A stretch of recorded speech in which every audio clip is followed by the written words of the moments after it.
What happens when 4 Russian submarines corner America's most powerful warship in the dead of night, only to discover they've walked straight into the deadliest trap in naval history?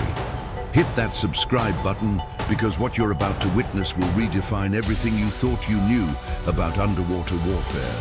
5:47 a.m., October 14th, 2025. The North Sea, 89 nautical miles northwest of Aberdeen, Scotland. Dawn was still 2 hours away when the USS Gerald R. Ford, CVN 78, America's 13. $3 billion floating fortress found herself in the crosshairs of Russia's most sophisticated submarine assault formation ever deployed. But this wasn't coincidence. This was coordination. The first contact appeared on sonar at exactly 0547 hours. Designation: probable Yasin-class nuclear attack submarine, bearing 047 degrees, range 18,400 yards, depth 240 feet, speed 8 knots. The sonar operator aboard the Ford's escort destroyer USS Arleigh Burke immediately classified it as hostile. But that was only the beginning. Within 73 seconds, 3 more underwater signatures emerged from the thermal layers like digital ghosts materializing in a nightmare. 2 Kilo-class diesel-electric submarines approached from the southwest at 4.2 knots, running silent with batteries at maximum efficiency. Their acoustic signatures were deliberately muted, operating 15 decibels below normal detection thresholds.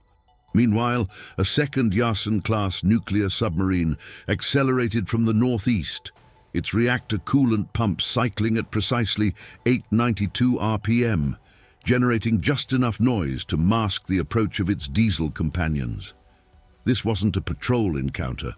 This was a wolf pack operation, executed with surgical precision and coordinated through encrypted VLF communications from Severodvinsk Naval Base. 4 submarines, positioned in a perfect diamond formation around the Ford strike group, each armed with RPK-7 Vita anti-submarine rockets and 533mm wake-homing torpedoes, the kind of firepower that could cripple even a supercarrier.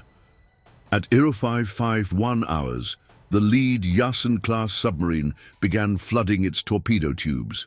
The distinctive metallic clang of ballast tanks equalizing echoed through the water column, picked up by the Ford's AN/SQS-53C sonar array. 6 tubes flooded simultaneously. Range to target, 14,200 yards, well within the 27 nautical mile range of their Type 65 wake-homing torpedoes. The Russian plan was textbook naval ambush doctrine: force the American carrier group into a kill zone, demonstrate overwhelming firepower superiority, and compel retreat without firing a shot. Moscow's Northern Fleet had spent 8 months planning this operation, codenamed Polar Bear's Claw. Intelligence suggested the Ford was operating with minimal escort support, just 2 destroyers and a single supply vessel. Perfect prey for a coordinated submarine assault. But intelligence can be deceiving, especially when it's deliberately crafted to deceive. At 0554 hours, Russian electronic warfare systems activated across all 4 submarines. EW pods began jamming American sonar frequencies, flooding the water with acoustic interference designed to blind the Ford's underwater sensors. Simultaneously, the submarines began transmitting false sonar returns, creating phantom contacts to confuse American tracking systems. The Ford's Combat Direction Center lit up with threat assessments. 4 confirmed hostile submarines in attack formation. Torpedo tubes flooded, electronic countermeasures active. By every tactical manual ever written, the American carrier group was trapped, outmaneuvered, and facing imminent destruction. Captain Sarah Mitchell, commanding officer of the USS Gerald R. Ford, stood calmly in the ship's nerve center, watching digital displays track the approaching threats. Her 22 years of naval service had prepared her for moments like this, but what the Russians didn't know was that Captain Mitchell wasn't concerned.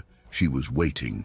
Because 72 hours earlier, while Russian submarines thought they were approaching undetected, America's most classified underwater surveillance network had been watching, listening, and preparing. Every move, every depth change, every communications burst had been logged, analyzed, and fed into a tactical response that would redefine submarine warfare forever. The secret weapon wasn't a missile, a torpedo, or even a ship. It was information processed through quantum-encrypted networks and delivered with precision that made the Russian ambush look like amateur hour. And in exactly 180 seconds, 4 Russian submarine commanders would learn that in modern naval warfare, the hunter very quickly becomes the hunted. The Russians thought they had cornered the ford. What they had actually done was surface directly into the kill zone of the most sophisticated anti-submarine operation in naval history. At 0554 hours, as the Russian submarines tightened their grip around the USS Gerald R. Ford, a silent signal rippled through the American fleet. Deep beneath the icy North Sea surface, hidden from enemy detection, the true power of the U.S. Navy began to awaken. For 72 hours, the advanced SOSUS arrays and acoustic sensors scattered across the Arctic seabed, combined with the Ford's own tapping sonar, had been tracking every subtle vibration and movement of the Russian wolfpack. This was no ordinary surveillance. It was a network of quantum-encrypted data streams flowing into the Naval Undersea Warfare Center. Here, elite sonar analysts and AI-driven pattern recognition systems sifted through mountains of acoustic signatures, isolating the distinct hum of the Yasen-class reactors and diesel-electric paddles. Every nuance was catalogued, every propeller rotation timed. What the Russian commanders failed to realize was that their every maneuver was not just observed, but predicted. The secret weapon was the integration of man and machine, human intuition fused with quantum computing to create an underwater phalanx that could preempt any threat. Simultaneously, the USS Gerald R. Ford's bridge received a coded message: engage defensive protocols, deploy air wing for immediate support. Within moments, the flight deck of the Ford erupted with controlled chaos. Steam catapults fired with precision, sending up a flurry of 36 combat aircraft into the dawn sky, each equipped with the latest variants of AIM-9X Sidewinders, AGM-158 JASSMs, and advanced electronic warfare pods. These jets did not launch a direct strike.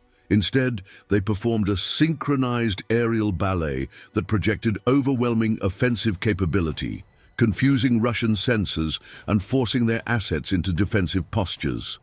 Below the waves, a Virginia-class attack submarine, USS New Hampshire, which had been covertly trailing the flotilla for days, surfaced stealthily at a mere 4.7 nautical miles from the Russian formation. Her presence was a silent warning. Back on board the Ford, the Combat Information Center was a hive of coordinated activity. The integration of Link 16 networks ensured that every pilot, submarine commander, and destroyer captain shared real-time situational awareness. At 0602 hours, electronic attack aircraft began deploying ALQ-249 jamming pods, effectively blinding Russian sonar operators and disrupting their electronic warfare measures. Russian communications degraded rapidly. The 4 submarines, once a calculated threat, were quickly becoming isolated shadows, cut off from command and control, their sonar arrays flooded with false targets generated by the Growler's jamming. Underwater drones deployed from USS New Hampshire began covert reconnaissance and electronic interference. These remotely piloted vehicles darted silently through the depths, further complicating Russian subs' awareness and tactical decisions. Captain Mitchell made a decisive call to maintain a layered defense while avoiding escalation into kinetic conflict. The message was clear: domination without destruction. As Russian torpedoes sat primed within flooded tubes, the American response was measured, calculated, and overwhelming. The synchronized flight operations above, the silent presence below, and the invisible web of electronic warfare created a near impenetrable shield around the ford. Suddenly at 0615 hours, a burst of activity. An attempted Russian communication breakout was detected and immediately jammed. The Wolfpack commanders were growing frantic, aware they were trapped but unable to respond effectively. In an uncharacteristic move, the lead Yasen-class sub altered depth and course, attempting an evasive maneuver. But sonar analysts swiftly recalibrated tracking arrays. Every movement was anticipated. The American submarine hunters, guided by real-time data and unmatched stealth technology, repositioned themselves for interception.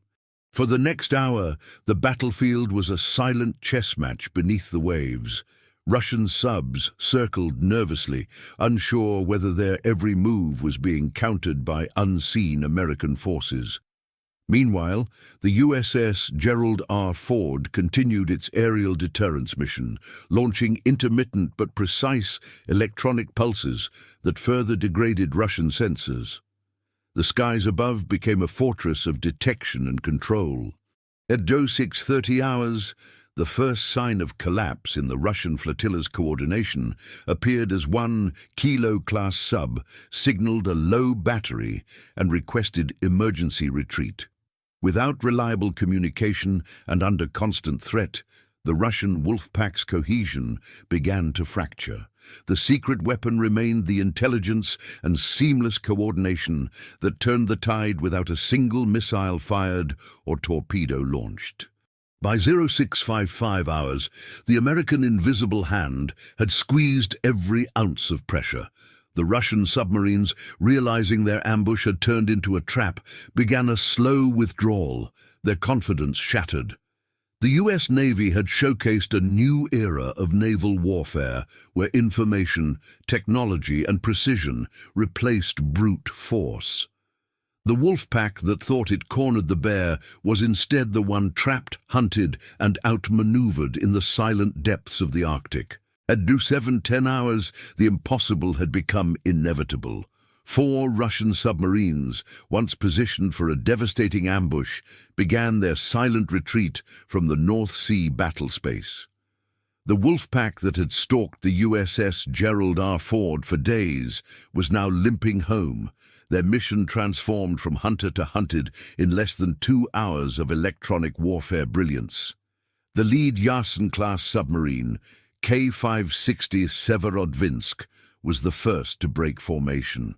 Her commander, Captain First Rank Alexei Volkov, transmitted a coded withdrawal signal through encrypted VLF channels. Exercise complete. Return to base per operational directive. But everyone monitoring the frequencies knew the truth.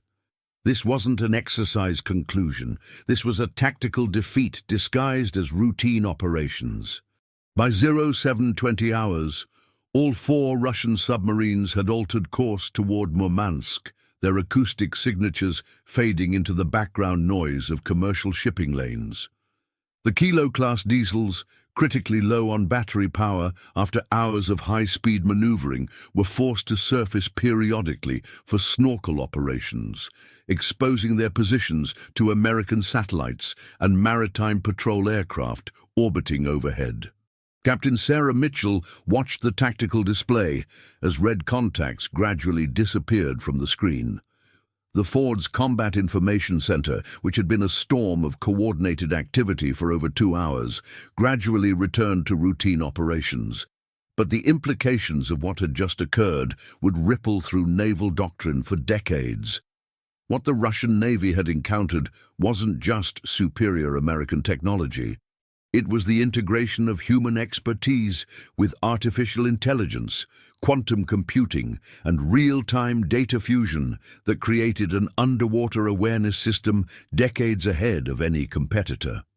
The secret weapon was the seamless marriage of multiple domains: undersea surveillance networks, satellite reconnaissance, electronic warfare capabilities, and coordinated submarine operations.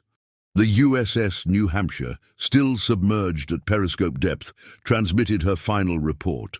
4 hostile contacts departing operational area. Mission accomplished without weapons release. American superiority demonstrated through non-kinetic means. It was a masterpiece of restraint backed by overwhelming capability. As the sun finally broke over the North Sea horizon at 7:42 hours, the full scope of American naval dominance became clear. 36 combat aircraft continued their patrol patterns, demonstrating sustained air superiority. Electronic warfare systems maintained active jamming of Russian communications. And beneath the waves, Virginia-class submarines shadowed the retreating Wolfpack, ensuring they understood the lesson completely. The message sent that morning wasn't written in explosions or torpedo wakes. It was transmitted through the cold mathematics of tactical superiority. Russia had deployed its most advanced submarine technology, executed months of planning, and coordinated a textbook ambush operation. The result? Complete neutralization without a single American weapon fired. This confrontation represented a new paradigm in naval warfare. Traditional submarine tactics based on stealth and surprise had been rendered obsolete by integrated sensor networks and real-time data processing. The Russian commanders returned to Severodvinsk with the sobering realization that their submarines were no longer invisible predators, but tracked prey in American-controlled waters. The geopolitical implications extended far beyond the North Sea. Moscow's Northern Fleet had just learned that their most sophisticated submarine assets could be monitored, tracked, and countered by American forces operating with near-perfect situational awareness. The psychological impact on Russian naval planning would be immeasurable. For American allies, watching from NATO headquarters, the demonstration was equally instructive. The United States had just proven that it could protect its carrier strike groups from coordinated submarine attack without escalation to kinetic warfare. This was deterrence through demonstration, power projection through precision. The USS Gerald R. Ford continued her patrol schedule as if nothing extraordinary had occurred. Her crew returned to routine operations, but they carried with them the knowledge that they had participated in a silent victory that would reshape underwater warfare. The carrier that Russia thought it had cornered had instead become the centerpiece of the most sophisticated anti-submarine operation in naval history. As Captain Mitchell filed her after-action report, she noted that American naval supremacy wasn't just about having the most powerful ships or the most advanced weapons. It was about the integration of technology, training, and tactical doctrine that created capabilities no adversary could match in open ocean warfare. The dawn attack that began with Russian confidence ended with American dominance. No shots fired, no lives lost, no escalation to broader conflict.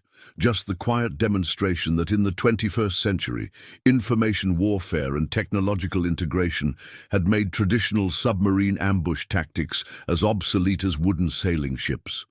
The secret weapon had surfaced, and it was the future of naval warfare itself.